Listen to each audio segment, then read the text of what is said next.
we live? Are we not? All right. I think we're live, Kate. Thanks for being here with us on the Authorized Show. Thanks for having me. Yeah, you bet. You bet. So you are a brave and very generous person. So I just made a pivot with this show. And what I'm trying to do is create a community of like-minded people who are all really after the same thing. So as you know, on my first season, when we first met, I was interviewing authors. We were talking about their books. And what was happening was we'd end the live interview. And then for 20 or 30 minutes, we'd have like this unbelievable conversation, like really raw, authentic conversation about our businesses, what's working, where we're struggling. And it was suggested a few weeks ago by one of my previous guests that, hey, why don't you make this into your show? This was a lot more fun than talking about myself for the entire episode. So that was a light bulb moment. And now we're into season 2. I emailed you a few weeks ago. I said, hey, would you mind, being the guinea pig when we make this pivot? So I appreciate you being here. I love guinea pigging. I'm cool with that. Yeah. Awesome. Awesome. All right. Well, let's start with your book. You've been selling some copies and we'll talk about that, but I'm interested. So the Bouncebackability Factor. Bouncebackability Factor. It reminds me of what's her name? Marie Forleo. Everything is figure outable. Yes. Yeah. So when I saw that and I read the front and back, like it reminded me a lot of that. And I'm a big fan of this concept, right? So the Bouncebackability Factor, tell us a little about it. The Bouncebackability Factor, the title was part of a podcast episode that I did in my first podcast that is now no longer findable on the internet, thank God. But I was having a conversation with my best friend, and she asked me, well, what is it that you really want for people? Like, what is it that you're trying to get out of doing all of this work? And I said, I just wish that people knew about their own bounce back ability. And we both stopped and we were like, oh, that's it. But that was like 3 years ago. And I thought at that time that I made up the word bounce back ability. I didn't. Everybody out there, it's been around since the 70s, apparently. So Wikipedia disappointed me and made me feel like less of a genius, but that's all right. Yes. Have you run the report on Google Trends to see when that actually was invented? No. I suck at data. I do. Looking at trends, that's it gives you data on it would be fun. The written word, like when it was first introduced into the language, right? And then the popularity of it over time. So it'd be very interesting to see if it was in the 70s and if it's trending, right? Exactly. No, it would be awesome. But I thought I made up that word. I was a little disappointed to find out that I hadn't. But when I was writing the book, I did not have that as the title. Right. Okay. I was writing a book about burnout in female entrepreneurs. I didn't have a title yet. I was writing. I got to the point where I knew I was kind of done with the book, but the book wasn't done yet. But I had sort of done what I could, and I knew it was missing something. And I kept kind of reading through, being like, what the hell? And of course, as one does, I threw it to the side because I couldn't figure it out. And it just, I couldn't figure it out. And I was going through my old podcast, and I was deleting the episodes and taking it off Libsyn because I was still paying $5 a month for 12 podcast episodes that no one should have ever been listening to in the first place because they were awful. Been there. So I was going through and right, exactly. And I saw the episode that I did with my best friend, and I was kind of missing her, so I decided to listen to it on the way out.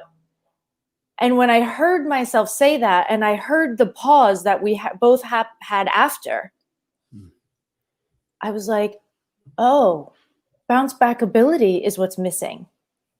That's what's missing from this. I had no idea. So I literally had the whole book finished. I went through the entire book start to finish and wove the thread of bounce back ability through the entire book.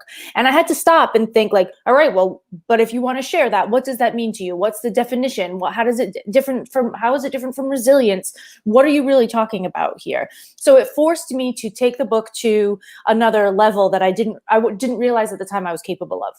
Awesome. Yeah, you had your own bounce back ability. That's a mouthful for me. I don't know why, but you had your own it's not an easy word.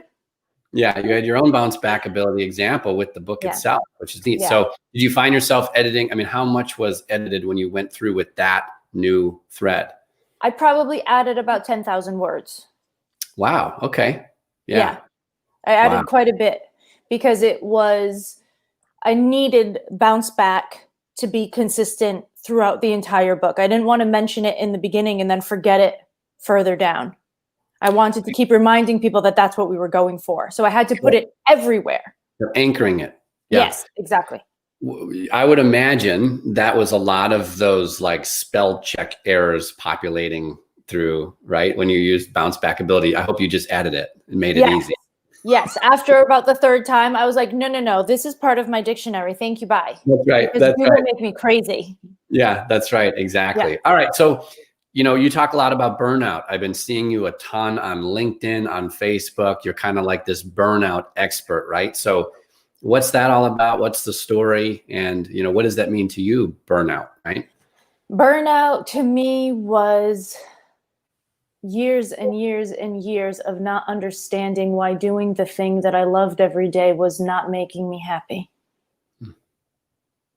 I left the thing that you loved yes every day was not making you happy. Yeah, and I was really, really confused by it because if you read all of the books, they all tell you that if you just find your passion, unicorns will come streaming out of your backside and you will live on the clouds. Right. Among the leprechauns. And that didn't happen? No, didn't. What happened? I left a pre-medicine degree at Boston University to study Chinese medicine. So this is when I really started following my heart. And this was like, you need to do the thing that's going to make you happy. I got this from my parents my whole entire life. The focus in my family home was not on financial gain. It was creating a life that you like living. So I thought that that's what I was doing. At the same time, I had this background that said, I understand why my parents made those choices. Also, they were always broke. And I was nervous to tell them that my sneakers were too small. And I don't want to live the rest of my life like that. So I have to have a bigger financial goal than they had, because that's not the way I want to live my adult life. And so I followed my heart. I went to acupuncture school. I got into massive debt, because it's at the time, now it's way more, but at the time I finished with close to $100,000 in student loan debt. Wow. Master's degree in Chinese medicine, but $100,000 later. And then I moved to Poland to start working. So I could only charge $35 a visit because Poland is a much cheaper country. There's less money. It's not New York City. People can't drop $125 on an acupuncture treatment. That is sometimes half of a month's salary. So It's just, you can't. I was the most expensive acupuncturist in the city at $35 an hour. Wow. And so I had to see a significant number of patients in order to make just my student loan bill, never mind other things that I wanted to do in life. And so I got into this mode of I have to make more money, I have to make more money, I have to make more money. And at the same time, when I finished acupuncture school, I was only 24, which is incredibly young to finish acupuncture school. Most of the people I was in school with were 40 when we started. So I was a really young acupuncturist. I was in a foreign country where I barely spoke the language. And I really felt like I needed to prove my worth and prove my value. So I overstepped my own energetic, emotional, mental, all of them, all of my energetic boundaries in every direction to prove to people that I was worth the money they were paying me, that I could help them, that I was valuable, so that I would be appreciated and loved, and that would fulfill me, right? I would make a decent amount of money, and also people would know who I was and they would be happy with my services. Sure. And that's what I thought was going to bring me some sense of peace. And I was extremely successful in Poland. This is me being humble. I went beyond any expectation. I was on Polish talk shows and like morning shows, and I was on panels in the afternoons, and I was invited to blah, blah, blah in magazines when I was 2 or 3 years into my practice. So I'm 28 years old. I have a private practice with a 3-month waiting list. I'm on TV, in magazines. My name is everywhere. If at that time, had you searched the word for acupuncture in Polish, it would have been my name for like 3 pages. And I was so overburdened by so many people needing me that I crashed. You weren't happy? No. No. I was Okay. burdened. I thought, what more? I can't give you people anything more. I am empty. Sure. And that happened, and I told my husband it was Poland's fault because Polish people are a little pushy and they're a little demanding. So I said, well, it's Poland's fault. And I had done at that time a life coach. I did like an apprenticeship. So I never went through a schooling. I did a 2-year apprenticeship with a master life coach. And so I was doing all of this internal work, you know, so I couldn't understand what was really happening with me. And then I told my husband we needed to move. We moved to Prague. I started another practice. I worked a lot less. I didn't have this crazy 3-month waiting list. I took it easy. I didn't promote myself too much. I just sort of lived in the expat community, had a good life. And I realized after about 3 or 4 years living in Prague, I was reading an article online and it was something about burnout. And when I read the word, my whole body like tingled and I was like, oh no, that's it. I've been burnt out since way back then and I haven't really recovered. And it didn't matter that I was only working 25 hours a week and that I was happy doing my medicine again. That didn't matter because I never really recovered the first time. So then burnout turned into this sort of obsession for me. I'm a super nerd. I love research. So I read Blame It on Poland. Yeah, I did blame it on Poland. So I read all. My husband is Polish. I lived there for 6 years. I speak the language fluently. I have a Polish passport, and so technically I'm a citizen, but no, I have no like genetic Polish background. It's by marriage. And so I spent the next couple of years just really digging into my own burnout. I used functional medicine, Chinese medicine, life coaching, therapy. I changed my diet. I read all the research. I did everything that I needed to do. And then people started asking me for help because I started talking about it. I started saying, oh, burnout is a thing. Burnout is a thing. And then people are saying, oh my God, that happened to me too. What do I do? What do I do? And after a year or so of that, I realized that I had spent the last 35 years of my life absorbing information. I read a book a week, generally, at least. So, and I've done that since I was a kid. So I have a lot of books in here. And I felt like I was so full of information that if I didn't get some of it out and on paper in a permanent way, I wasn't going to have any more space for anything new. Like I was just, Charles Bukowski wrote a poem about when you are an author, you shouldn't write until the words are falling out of your mouth. I was puking at that point. They weren't falling out. It was like, it was projectile, like get this out of my body because I need space for new stuff. So I spent the next year just getting it all out. Cool. So you've got the book now. Yes. What would you say? It's been out a year, roughly? A year? No, gosh, I finished it a year ago and then it took me another year to publish it. Okay. So when did it publish? September 14th, 2020, 1 month ago exactly right now. It's a little baby. It's a little baby. It's a little newborn. That's awesome. Good for you. So you've got a 1-month-old. Mm-hmm. And so what would you say then throughout this process, you know, when you started the writing process or the planning and outlining, like what's been your greatest accomplishment so far? It sounds like it's been a 1 or 2 year journey. 2 years fully. 2 years. So what in that 2 years, I realize the book's fresh off the press, but what has been your greatest accomplishment within that 2 year period? Because a big part of my burnout story was relying on myself all the time. I DIY'd everything. I learned Polish fluently. I really kind of set the bar pretty high and I pushed myself pretty hard. And when I did the Bouncebackability thread through the book, I stopped and I knew the book still wasn't good enough.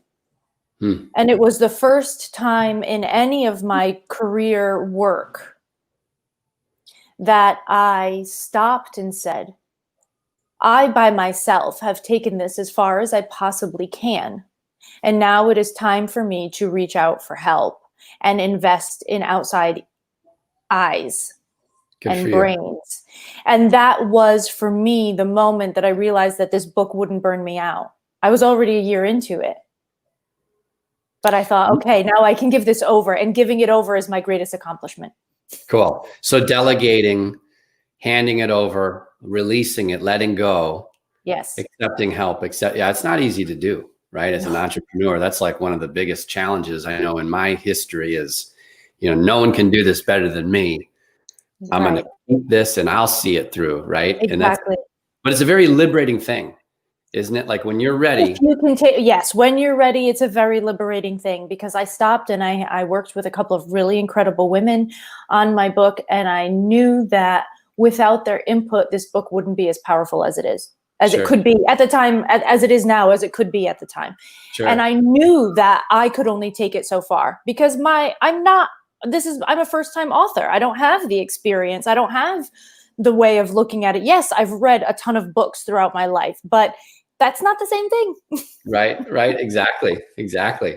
I just want to take a minute and thank, is it Mahogany? I think. Yes. I love that name. What a cool name. So thanks for tuning in. We connected on LinkedIn. She's awesome. Yeah, she's participating with us. We appreciate you, Mahogany. And also to thank Adrian, I believe, who's tuned in on Facebook. So how cool is that? Cool. I like it. All right. So your greatest accomplishment to date, isn't that neat, is, I would call it letting go. Is acknowledging my limits, I think. Okay, awesome. Acknowledging where my boundaries are, where my abilities finish, and when it's necessary to lean on somebody else in order to create the thing that can be created. It's just never a solo project. And I felt like my entire life was a solo project until that moment. Good for you. Yeah, I think when we reach a point where we have the willingness to ask for help, it's a big breakthrough for entrepreneurs, for solopreneurs. And that's awesome. I appreciate that. So what a neat accomplishment. Okay, so in the last 2 years, what's the biggest mistake you've made? When I was originally thinking about this question, I was thinking about the writing process. And my biggest mistake during the writing process was switching software all the time. Like I started writing in Google Doc, and then I put everything into Microsoft Word, and then I got Scrivener, and then there was another one. I need the Hemingway app. I need this app. It's all about the software. It's all about the software. This is really going to make it easier for me. I used, I think, 4 or 5 different pieces of software. Meanwhile, I haven't written a proper paper since I left college, and acupuncture school was not exactly paper heavy. So really, I hadn't written a paper since I wrote in French about Albert Camus when I was at Boston University. Like I hadn't used, so all of these features that Microsoft Word has now, I didn't even know about them.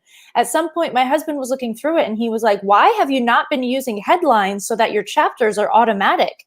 And I was like, because I didn't know you could do that. Like I'm talking way far behind. I had no idea. And I wish that I would have taken the time to learn any of it. Doesn't matter what system you use, by the way, to learn any of the systems well, so that it would have been easier to keep myself organized along the process. As an author, that was definitely my biggest mistake. As a person, my biggest mistake has been ignoring the red flashing lights for too long. Right. Yeah. I know what that's like. So I think that that's very common for many of us, especially as, we're all internet marketers too. Many of us, I think most of us, if we're going to be responsible for marketing and moving copies of our book, if we're going to take ownership of moving programs, courses, masterminds, all these back end things beyond the book, we all have to, one of the meta skills is internet marketing. Yeah. I think so many of us, whether it's writing or email marketing or ads or anything, social media, it's like we get caught up in it's all about the software mentality. And we think that the software is going to be the answer, the solution, the hero. It's going to move the needle for us. It's like, it's what you put into it that matters. Yeah. Right? Like that's it. Like I remember I used, when I was writing, I used the Hemingway app. Mm-hmm.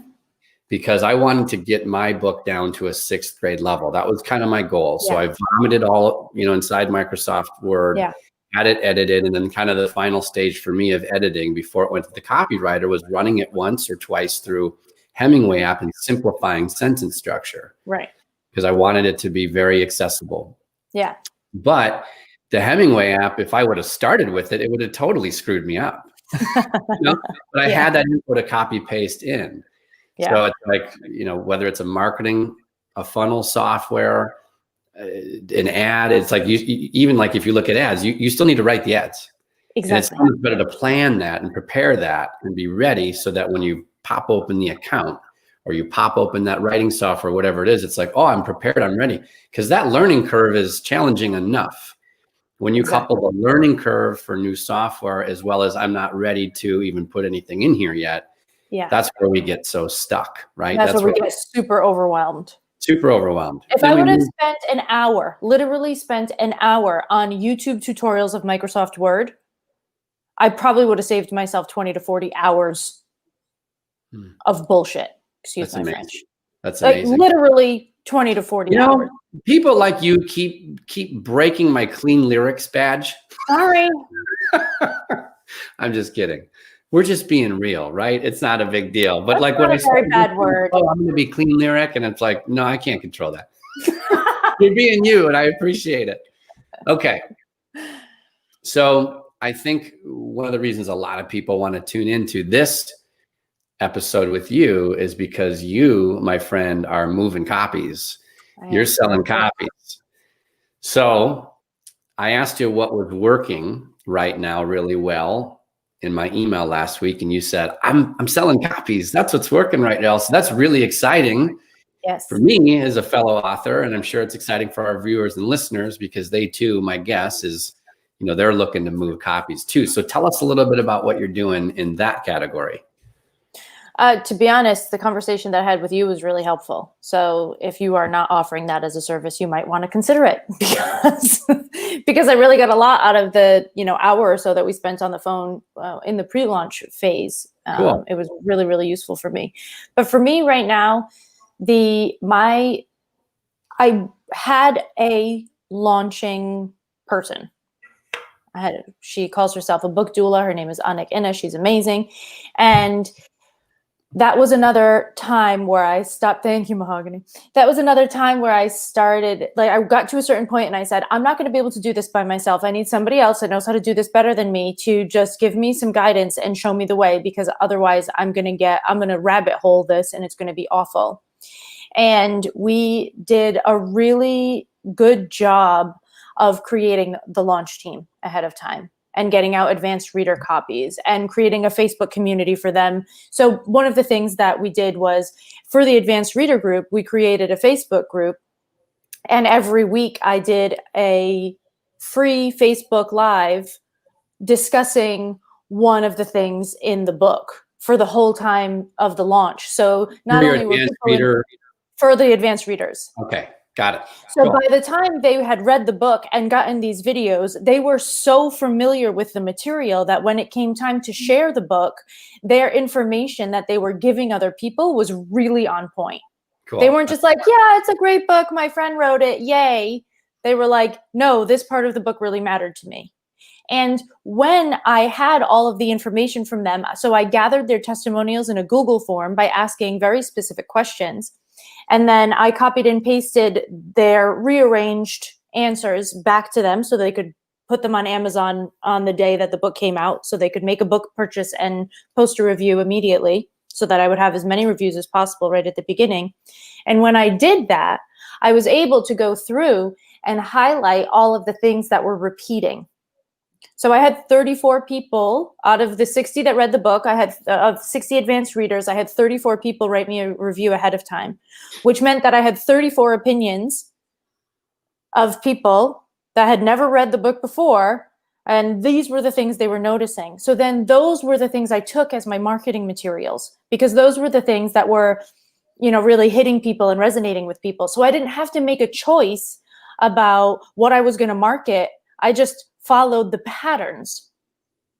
Okay, so hang on a minute, because you're unloading some really valuable nuggets for us here. I love this. Okay, so let me go back. Okay. So here's what you did and I didn't. So I too had an advanced reader campaign, and it was recommended to me multiple times by mentors, coaches, the books I was reading, to create a Facebook group. And I said, nah, I'm not going to get into the Facebook group thing. I just came off, I'm on the back end now of a 5-day challenge that I hosted and facilitated on Facebook in a private group. And I am shocked at how effective that is. I am shocked at how ineffective my email campaigns were. And I am like blown away by how much I was able to get in front of people and penetrate that Facebook group. I mean, it was like 10, 15 to 1 visibility.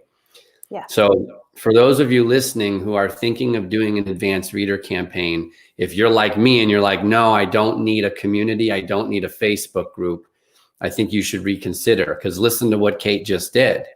She had a private Facebook community of people in her advanced reader campaign, and she was active in there. And by her being active, I don't know if you went live or not, but as we're, we all know now, live videos are preferred, and they have way more visibility in the algorithms than anything else you can do, basically on all the socials these days, right? Right. So she went live, it sounds like daily. No, weekly. Weekly. Okay, and how far in advance? Did I let so I have in the Bouncebackability Factor, there's 7 reasons you burn out and 7 tips on what to do about it, basically. So I did 7 weeks. Okay. And I did burnout reason number 1, burnout reason number 2, burnout reason number 3. Awesome. So get this. She basically took the framework in her book, or took the chapter layout in the book. Exactly. Launched this advanced reader campaign 7 weeks prior to publishing, which is a lot of advanced planning. I give you a lot of credit. So she anticipated the launch. 7 weeks before the date, she creates this Facebook community. How many advanced readers did you have? 60 people signed up. The Facebook group ended up being about 35. Okay. And then was that the launch team? Was the 35? Yeah. Yes. But I emailed everybody the whole time. So when I had my launch team of 60 people, I knew that not everybody was going to read the book, write a review, be prepared, buy a book the day. I knew that. That would be ridiculous to assume that everybody would. So when I had those 60 people, I said, listen, I'm going to send everything that I put in the Facebook group out in an email. So if you're not a Facebook group person, I'm not going to leave you behind. You'll get the emails, but you're not going to get the videos, and you're not going to get the community, and you won't really have the opportunity to ask me questions. Okay. So is it safe to say that you had this advanced reader campaign list and you pulled people out of that list and created the launch team out of them?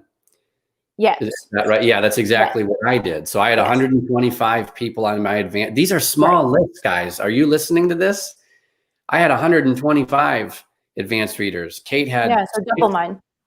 Yeah, these are not big lists. We're not, we don't have 100,000 people on our list, right? So these are small lists of friends and family, clients, whatever else, people who want to support us. So you had 30 there. I did the same thing. So I had 125 and I got 20 people. I kind of grabbed 20 people out of that 125 who took me up on the launch team initiative. So you took it a step further. You created the Facebook group, which now I appreciate the strategy behind that. Then you went live in there 7 weeks preceding the date of your launch, and you really educated your launch team on speaking the language, articulating your message well, teaching them what the book was out in a deeper, more advanced way than them just reading the advanced PDF copy. Right. So that's brilliant. So you're empowering these people. Okay. So I just wanted to take a second, say this Facebook group, that tool, that vehicle for a community is so powerful, because you are going to get visibility. You will penetrate their walls. It's harder and harder to penetrate an email inbox these days with the filters out there, with the promotional tabs. It's not easy. Open rates are really low currently because of all the filtering. So that's awesome. So kudos for that. Then listen to what Kate said, everybody. Then she emailed them and solicited feedback from them. She wanted to know. But I said this ahead of time. I said, when you sign up for being, to me, there was no difference between advanced reader and launch team. I was calling it my launch team from the very beginning, but it is advanced reader at the same time. Sure. Okay. But I didn't call it that. I called it a launch team from the very beginning. Wow. Okay. Got it. So when I said, do you want to be on the launch team? I said, here are the rules for being on the launch team. Number 1, you must read the book before August 14th. Number 2, by August 14th, you must send me a review. Number 3, on September 14th, when the book goes live, you must agree to purchase another copy of the book. I realize you already have one. I will be running a sale. It will be as cheap as humanly possible, but I need you to get a copy of the book because when you post your review, I need it to come up as verified. Yep. Yep. Awesome. Right. Perfect. So these are the rules that will get you into, that you're agreeing to when you say that you're on the launch team. So I said that from the very beginning. There's a lot of launch team efforts that say, get the book free now. And I'm like, no. You're not getting a free book. I'm sending you this copy now, but I need you to buy another one later. Sure. Okay. So you disclose that up front. Makes perfect sense. Full disclosure. I love that.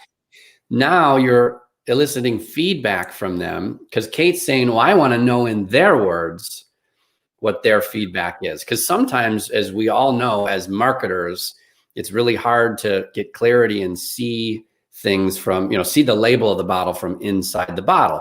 So Kate goes out and elicits feedback from these people who are now tuning in, learning more about her book, her 7-step framework, whatever it is you call it, the chapters in the book. And now she's getting feedback, which is so smart. And then you took it a step further, and now you're using the words that your readers are using in your marketing collateral. Is that accurate? Exactly. Awesome. So then you found the common threads, by the way. So Kate stepped back, looked at a holistic view of the feedback, and started to recognize patterns and trends, and saw some common threads. And you can make this really easy for yourself.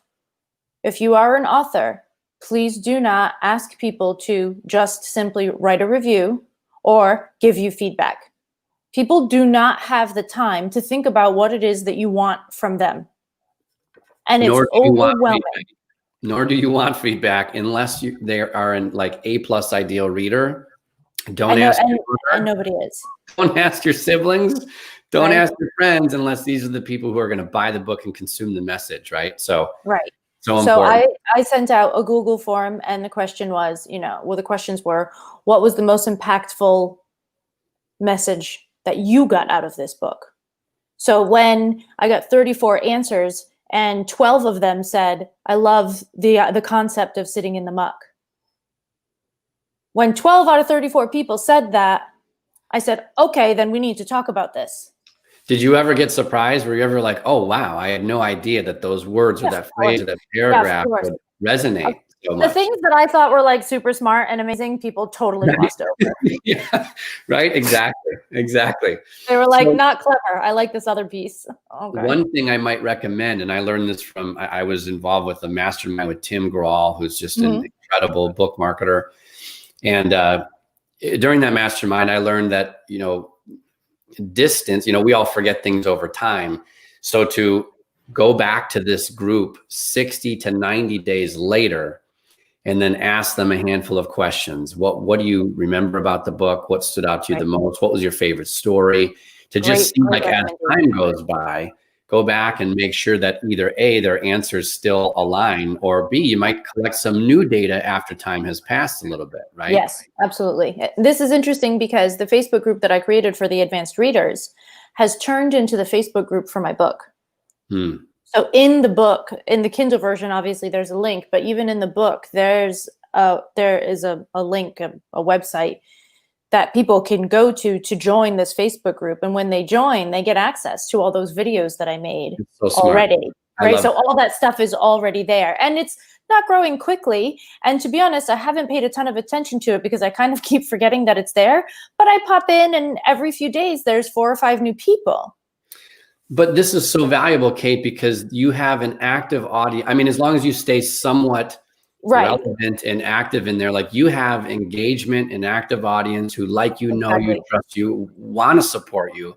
The next time you publish a book, the next time you run a campaign, the next time you host a challenge, the next time you launch an online course, whatever it is for you, you have that small channel of potent people who are ready, willing, and able. And you can say, hey, I just want to let everyone know this is what's happening. 30, 40, 50, 100 more eyeballs over time. So that's a really nice stocked pond of hungry. Well, and what happened there was I went on this week and I said, listen, I need this group to be like valuable for you. And I've never run a Facebook group before, and I knew exactly what I was doing during launch time. But now, like I just said flat out, like I don't really know what you want and what you need, but I want this to be a place that's useful. So what do you want and what do you need? And I had 3 questions come up, and 2 of the questions are answered in an online course that I have. Cool. So that meant to me that the questions that are coming up for people after they read my book are the questions that will lead people to the online course that I have. So if I can get the people in the Facebook group, then I can let them know when that question comes up, hey, listen, I have a solution for that already. I thought about that too. Yep. Here it is. I love that. So you are very attentive to the feedback. You are paying attention. You are recycling and reusing it very wisely, which I love. And then I like something you said about 10 minutes ago, which was you're literally giving the instruction manual for people to go leave a review. Yeah, I mean, what we have to remember, and what I found out when I launched back in July is like, there's a lot of people who have never left an Amazon review before. Oh, I made a video. Yeah. Everybody I wrote out 34 individual emails to everybody who had written a review. Based on their own feedback, I think. Based on their own feedback. Awesome. And I said, okay, listen, today's the day. Today's the day you need to buy a book. And once the book is purchased, it's time for you to leave your review. Here's a copy of the review that you already wrote. All you have to do is copy and paste.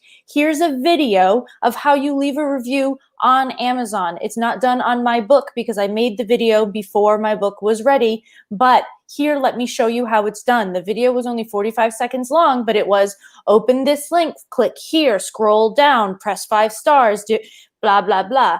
And I sent out very clear instructions on, and I said, and if you'd like to share it when you're done, then that would be extra special helpful. Love it.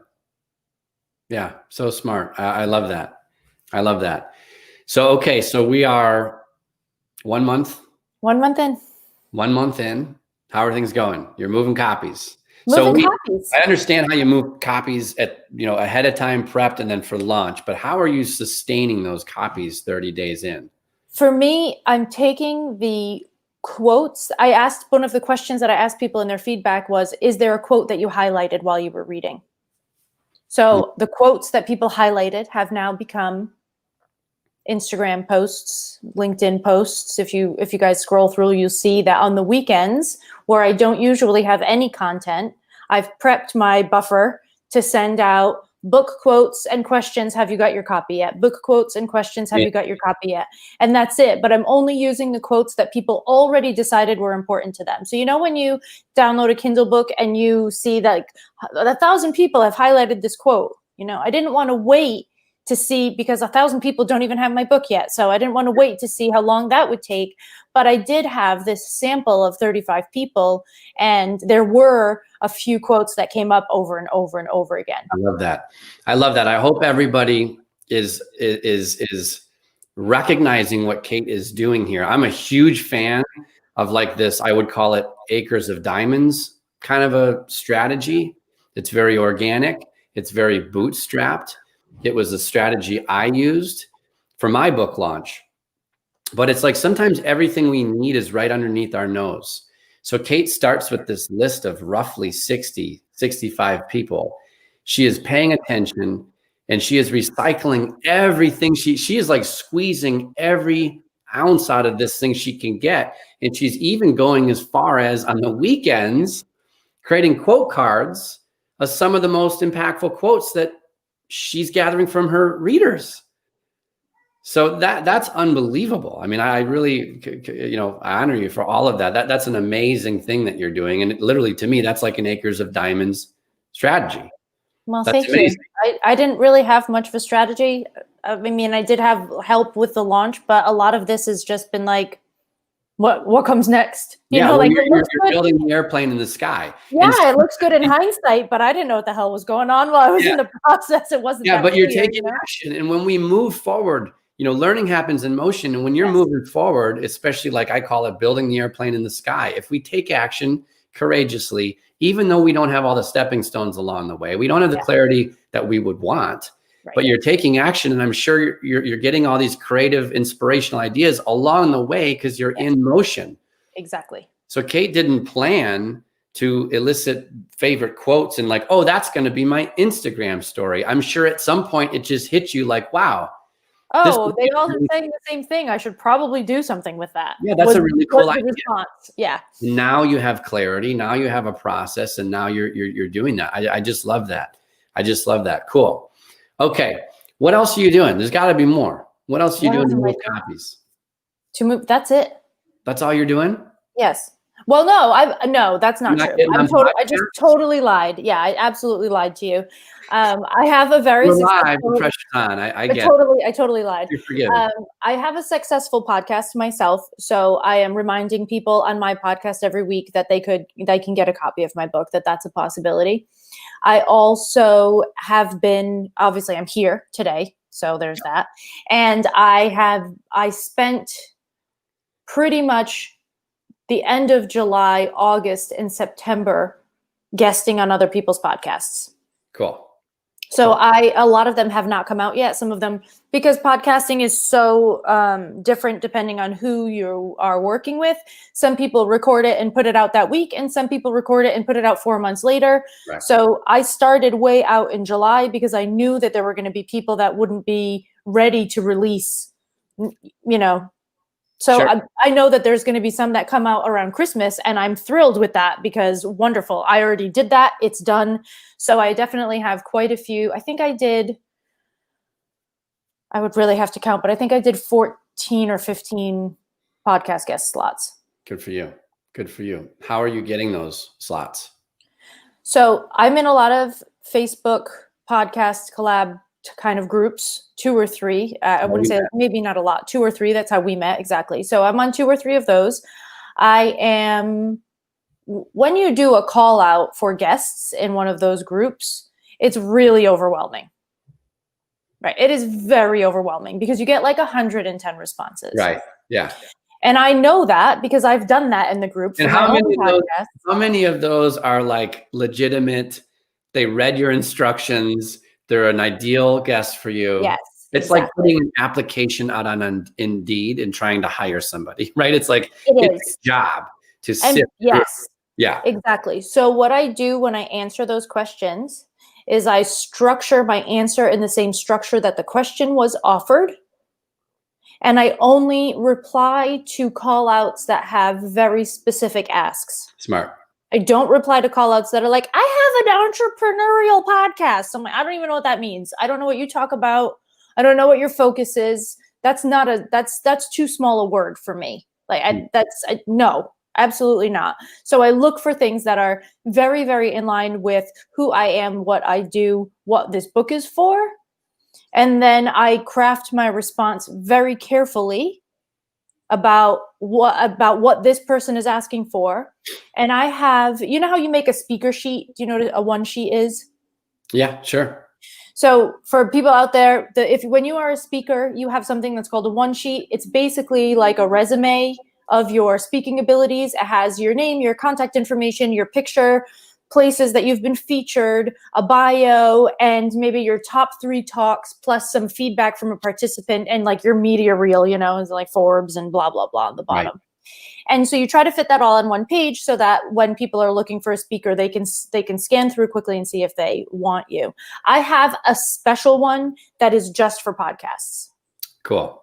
Smart. So I have a speaker, a one sheet that is just for podcast guesting. And it says at the top, I want to guest on your podcast. And it's a fun picture of me. And it starts with, this is what you're going to get if I'm on your show. I'm comfortable talking on camera. I'm not going to and ah a lot. I'm going to be a lot of fun for your audience because I like to laugh.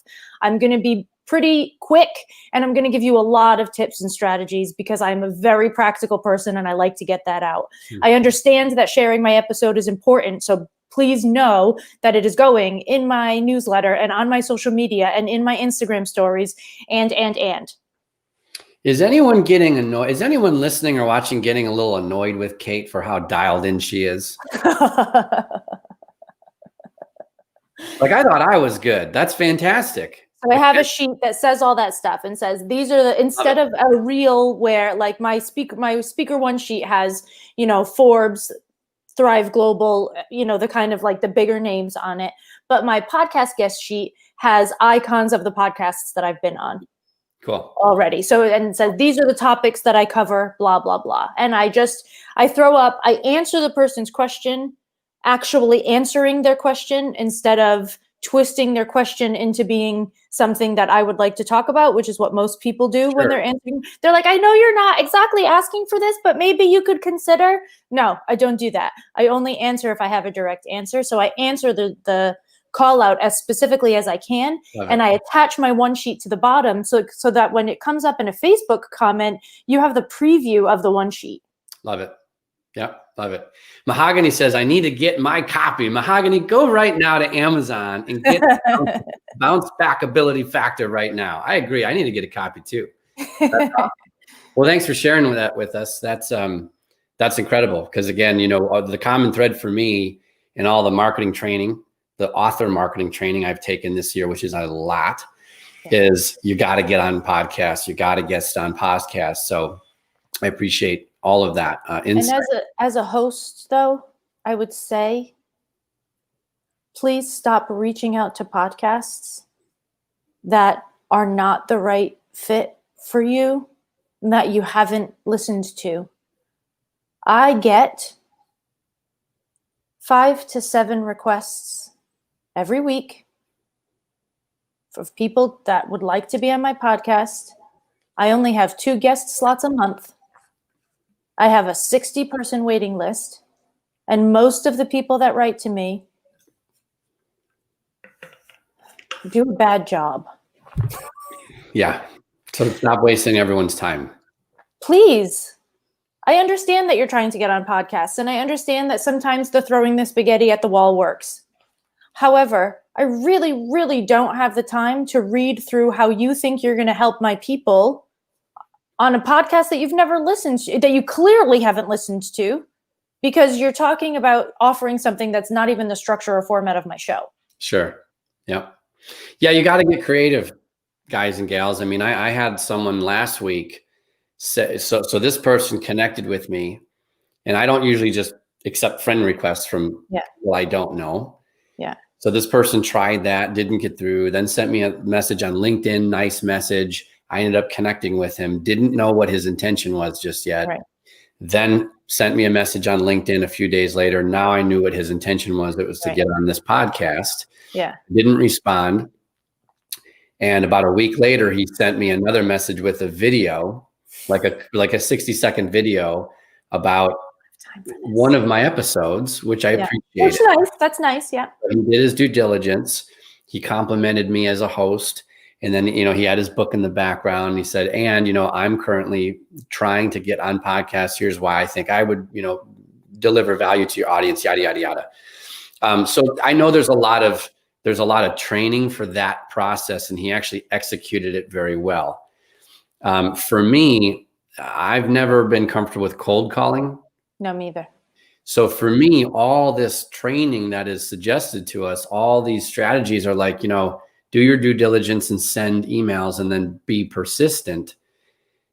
That to me I have a hard time. That to me is like a non-starter strategy because I don't like cold calling.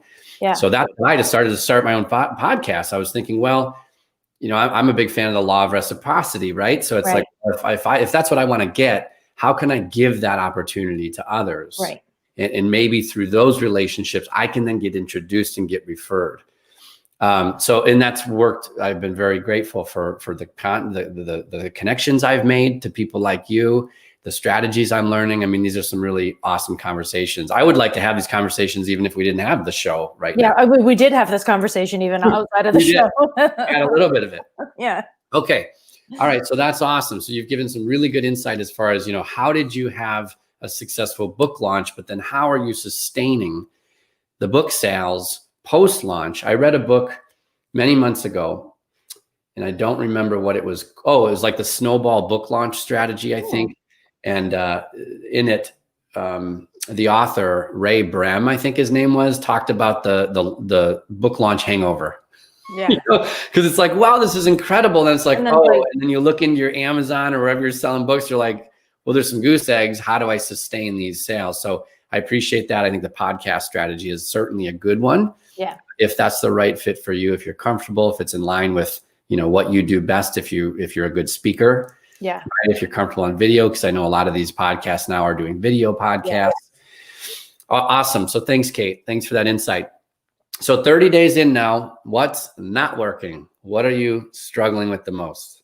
The thing that for me is really hard is to now stay on top of it. Because I finished writing this book a year ago, I'm already on book 2 in my head, but my actual life still needs to be on book 1. It's hard. And it's really, really hard. And book 1 has been helpful also in getting me. So I was able to podcast guest a bunch of places. That was really lucky. But it's also getting me attention from corporate speaking opportunities and things like this. I've had quite a few people reach out to me in the past month or so, and it's mostly from the book. And so I know that I need to focus on this material for a while longer. But my brain is trying to go one step further, and I have to keep saying, like, it is not time for that yet. Like, I need to be here now. So the thing that's not working is, I love this book. I'm so glad that I wrote it. I am thrilled with how it's doing. And I know that the information is so helpful for people. Also, it's like old for me. Sure. Right. It's been 2 years and a month for you. Yeah, exactly. So that's true. Yeah. I mean, that's difficult for me too, because I'm an avid reader like you. They say to be a good writer, you have to be an avid reader. Yeah. To know what good writing looks like. And I agree with that. But for me, like as I was going through the writing process, 8 additional book ideas popped into my head. And I really enjoyed, I think maybe the writing process. Like I look at this, and for me, there were 6 phases. Yeah. There was the planning or the outlining. There was the actual writing. Then there was editing. Then there was designing, then publishing, then marketing. And if I'm being honest, every step I'm like, oh, thank God that's over. The worst is behind me. And then I got to the next step. I'm like, oh, this is the worst part. Yeah. So it's not easy, right? No, it's really not. But if I look back, I think the writing, just giving myself permission to block out all the noise. I love that part. Clarify and organize thoughts. Yeah. Like around this topic that I was, I hadn't articulated in the past. Exactly. As well as I would have liked to, like just committing to it. Yeah. That was the neatest part. Button seat right. Yes. That was, awesome. Probably because I was alone, undistracted. Exactly. Exactly. Yes. I can't write during regular life. Yeah. I don't know how I can't have a conversation. I just had a coaching client this morning. This conversation now, I'm seeing a friend for acupuncture after this. So I'm doing really a lot of different things today. And in the middle of things like that, I can't write. I have got to be holed up in a writing retreat somewhere. Don't talk to me for 10 to 20 days. Let me get this out. Sure. I cannot, unless it's the only thing I'm doing, it doesn't happen at all. Sure. Yeah. Which is why I can't write the second book right now. This is like so many, there's so many other things that are happening it's not the time or space for that now, but it's really hard. But I do love that. Wake up in the morning. So as a creative though, I think I would love to do nothing more than to turn this off and just write my next book. Right. It's in me. And I would love to clarify it and spend time outlining and writing. Like I would love to go through that process again. Yeah. However, similar to you, I mean, my book's 2.5 months new. And I made the commitment, like you listen to a lot of people and they're like, you need to stay on this and market it for a minimum of a year. Exactly. Some experts tell you 2 years. Some people say 3 years. Right. And for me, it's like, I have a responsibility to stay with this. It's exactly good enough. And I think your topic is very relevant and very good enough where, like, my topic's intentional living. It's mattered all the time. Yeah. It's I'm on time right now. You're on time. It's fantastic. So that book deserves your attention for at least a year. In my opinion, you owe it to yourself, the work, the effort, the hours, the miles you've already run to nurture that baby. I agree. Into adulthood. So I love the fact, and I really honor you for that, because I think it's very hard for a lot of us creatives to not move on to the next project, but to stay the course, stand our post, and keep pushing that same message over and over and over. So I really applaud you for that. It isn't easy. It is not easy. I did a workshop on with a place called Workplace Less. They specialize in remote workers, and they've been around for 2 or 3 years. But of course, this year they had quite a big explosion because all of a sudden corporations needed support creating proper remote work atmospheres. And so I did a workshop on burnout for them yesterday. And when I prepped it, I only have 4 slides because I don't really need slides. I talk about this all day, every day. It's all very top of mind. And I started doing it, and I have my 4 slides, and I was thinking, oh, this is way too simple. Like, this isn't advanced enough anymore. But I forget that we're still in the baby phases of the book. Just because it's simple for me doesn't mean it's not new information for the people that I'm talking to. But I feel like, well, I already wrote it, so doesn't everybody know? Right. But I wrote it already. The information is out there. And people are like, oh, yesterday I got one of the responses that was the best webinar I've been to all year.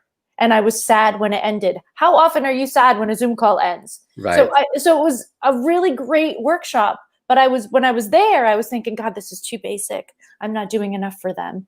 This should be more in depth. And they were like, no. We're good here. Sure. Yeah, I find that all the time. I mean, you think that your repetition of your topic may be turning people off, but 90%, maybe more, when you're new, haven't even heard it. And the people who do, like, I always acknowledge the people who have already seen this or heard this. Yeah. And, repetition is the mother of all learning. So I've come to the conclusion, my belief is like, this is still serving them too. Yeah. Because chances are they didn't apply what it was when they first heard it. Right. And maybe this time around, like, what is it? There's studies done that, like, it takes us 7 times to hear something for the first time. Yeah, this is a linguistic rule. Yeah. And now it's like with my children, it's like, instead of getting mad, like, I told you 3 times, it's like, all right, told you 3 times, only 4 more to go. Right. So yeah, exactly. I use that now with the presentations, with my challenges, with any sort of speeches, like everything. It's like, I don't care if someone's already heard it. This time they're going to hear it. It's going to be better than the last time that they heard it. Because I'm improving, I'm honing in on my craft here. Right. And maybe this is the time that they'll actually, this is really important for marketing. Because a lot of people out there, if you have an online business and you've written a book, then you spend a lot of time in this anyway. But even the people in online businesses, a lot of us are not marketing as much as we think that we are. A lot of us think we're over marketing and we are under marketing. Because people really don't see half the crap that you post. Right. You really have to say the same thing over and over. I had someone ask me recently, like, what's your secret behind being so active on social media? I said, have you ever read my social media? And she was like, yeah, I read everything. I said, do you ever notice that it's the same thing over and over again?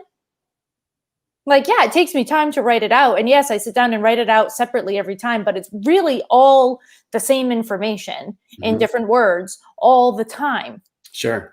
And she was like, oh, and I had a fear around this for a long time. Like, I'm saying too much. I'm talking too much. I'm telling people about my offers too often.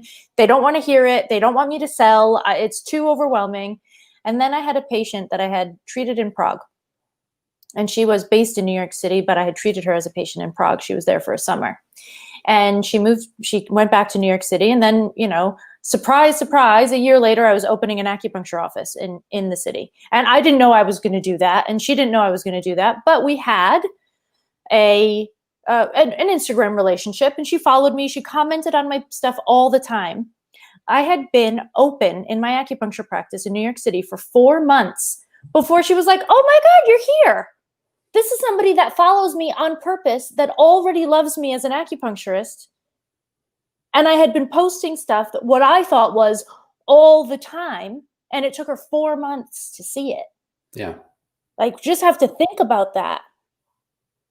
Yeah. I think we all have to bend our own rules a little bit. I mean, I think we all get annoyed with the spam, and we get annoyed with the incessant messages on our Facebook walls. But, I just experienced this too myself, Kate. I mean, my challenge that I did last week just basically expired and came down today. And I ran an offer for my acceleration program, which expired at midnight, basically Sunday evening or Monday morning. Yeah. And then I downsold a course on Monday of this week. And then yesterday I downsold lifetime access to the recorded training sessions, all the replays and all the assignments from the previous 5 days. Right. And I'm posting, it was all training up until I made my offer. Yeah. Then it was more training with a reminder of the offer. And then like on Monday, I'm like, I'm hammering these people with this downsell. Yeah. And then yesterday, I'm like, man, I'm 3 emails, 3 posts in the group. There's a lot of, I'm hammering them. They're going to get annoyed. And what's crazy is the last email I sent, I probably sent 40 emails in the past 7 days. And I would say 70 to 80% of those were training reminders. Yeah. But then I made offers at the end. Yeah. And I felt a little guilty, like I had to make peace with this because I don't enjoy it. But I'll tell you what, it works. Last night at 11:30 p.m. was the last reminder with one of those stupid 30-minute countdown, infomercial things. I'm like, but I trained my face off and I delivered a ton of value and I got just great feedback from people, just like you said about your webinar. I'm like, I was blown away by it. And so 2 more people at 11:59, I woke up this morning and at 11:59, a minute before this whole offer went away in the page redirected, I got 2 more sales at $47 a piece. So I made $100 during. Yeah, that's amazing. It's so cool. So I think if you're anything like me, and it sounds like Kate, you're this way too, like if you're really disgusted and turned off, like that's fine, but like bend your rules just a little bit. Because the way I looked at it is I truly believe in the training. Yeah. I truly believe in my framework, my message. I have seen it impact very positively the lives of so many people. Right. And that's how much I believe in it. So I feel like I really do feel like I'm doing them a service. Yes. By sharing these offers with them. So that's a big mindset thing. I had it took a long time for me to really embrace that. Me too. Number 1. And number 2 is we see so much stuff. Like if anyone's annoyed by this, they're just going to forget about it the next day. Like we have so much crap coming in. We're competing with thousands of marketing messages and thousands of posts all day, every day that we're just thumbing through. Yeah. The chances are if someone sees your message and they see it again and again, they probably won't get annoyed. And if they do, they'll unfollow you. If they do, they'll unsubscribe. And that cleans out your list. That cleans out your groups. Yeah, like, thank you. Thank you. That's a good thing. I'm not here to annoy anybody. So you've done that for me. You've removed yourself. Thank you. I love what Mahogany contributed here. She said, repeat yourself in different ways. So yeah, you got to get creative. Don't put the same stuff out there. Don't copy, paste, clone. You got to serve up a different, change out the sentence structure, put a different image by it. You got to get creative. You have to earn. Yeah. And I think that you just said something really important that I remember when we're going back to Marie Forleo, who I really adore, and you said that you appreciate as well. When she was the first time that I heard about B School, and she was talking about it at her business school that she runs, her online business school. She was talking about it and she was saying, I know that this is impactful and I know this changes lives. And I was like, how do you get to the point where you can get on the computer and actually say that to people and like believe it? Because for a long time, I was creating things that I was like, well, I need this to sell so that I can have income. And now I'm to the point, it's taken me quite a few years, but now I'm to the point where I know that I've created a podcast, a book, and online courses that literally change people's lives. And I do not feel weird saying that anymore. Right. I feel very confident saying that because I know that it's true. But I remember watching her say it and being like, how do you get that bold? Results. To say that. Results. Exactly. And results, it doesn't feel bold. Beliefs, right? So she's gotten results. So she's very confident saying that, and she has no conflict there. Exactly. Whatsoever. In order to get results, we need to start. Yeah. We need to just jump off the cliff. Exactly. And build that airplane on the way down. I mean, to me, that's the definition of an entrepreneur. And it takes a lot of courage, but you have to start. You have to put yourself out there. You have to create that deadline, create that event. Yeah. And what really locked in my belief and what made me, before we got on the call here, what made me go, oh, I need to be more aggressive on my next one is I actually ran all the data. Yeah.